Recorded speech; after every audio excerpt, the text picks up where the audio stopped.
আপনি কত ভাগ্যবান জানেন, রসুল সাল্লাল্লাহু আলাইহি সাল্লাম যেই দিন এই পৃথিবীর মায়া ত্যাগ করে চলে যাবেন, সেদিন ফজরের নামাজের পর রসুল সাল্লাল্লাহু আলাইহি সাল্লাম একটু অসুস্থ হয়ে পড়েন। তখনই জিবরাইল আলাইহিস সালাম আসেন। তিনি রসুল সাল্লাল্লাহু আলাইহি সাল্লামকে বলেন, হে আল্লাহর রাসূল, আপনার চলে যাওয়ার সময় হয়েছে, মালাকুল মউত বাইরে অপেক্ষা করছে, আপনি অনুমতি দিলে সে ঘরের ভেতর প্রবেশ করবে। তখন রসুল সাল্লাল্লাহু আলাইহি সাল্লাম অনুমতি দিলেন। তখন আজরাইল আলাইহিস সালাম ঘরের ভেতর প্রবেশ করলেন এবং তিনি রসুল সাল্লাল্লাহু আলাইহি সাল্লামকে সালাম দিলেন। তিনি বলেন, আল্লাহ বলছেন আপনার সাথে দেখা হওয়ার সাথে সাথেই যেন আপনাকে সালাম দেই। আমি অনেক রূহ কবজ করেছি, কিন্তু কখনো কারো কাছ থেকে অনুমতি নেই নাই। আল্লাহ তাআলা বলেছেন আপনার রূহ কবজ করার সময় আপনার অনুমতি নিতে, আপনার ইচ্ছে হলে যাবেন, ইচ্ছে না হলে যাবেন না। এটা শোনার পর রসুল সাল্লাল্লাহু আলাইহি সাল্লাম জিবরাইল আলাইহিস সালামের দিকে তাকান। জিবরাইল আলাইহিস সালাম বলেন, ইয়া রাসূলুল্লাহ, আপনার জন্য জান্নাতের দরজা খোলা, ফেরেশতারা আকাশ সাজাচ্ছে শুধুমাত্র আপনার জন্য, আপনার ইচ্ছে হলে আসতে পারে, আল্লাহ আপনার জন্য অপেক্ষা করছেন। তখন রসুল সাল্লাল্লাহু আলাইহি সাল্লাম জিবরাইল আলাইহিস সালামকে বলেন, তাহলে আমার উম্মতের কি হবে? জিবরাইল আলাইহিস সালাম বললেন, আল্লাহ আমাকে বলেছেন আপনার উম্মতের জন্য আপনাকে কখনোই কষ্ট পেতে হবে না।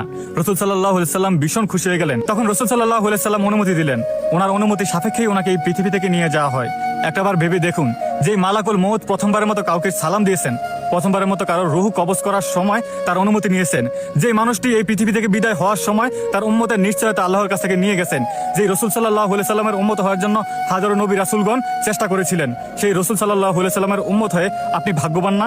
আপনি, আমরা সবাই ভাগ্যবান। তাই বেশি বেশি করে রসুল সাল্লাল্লাহু আলাইহি সাল্লামের দুরূদ পড়ুন।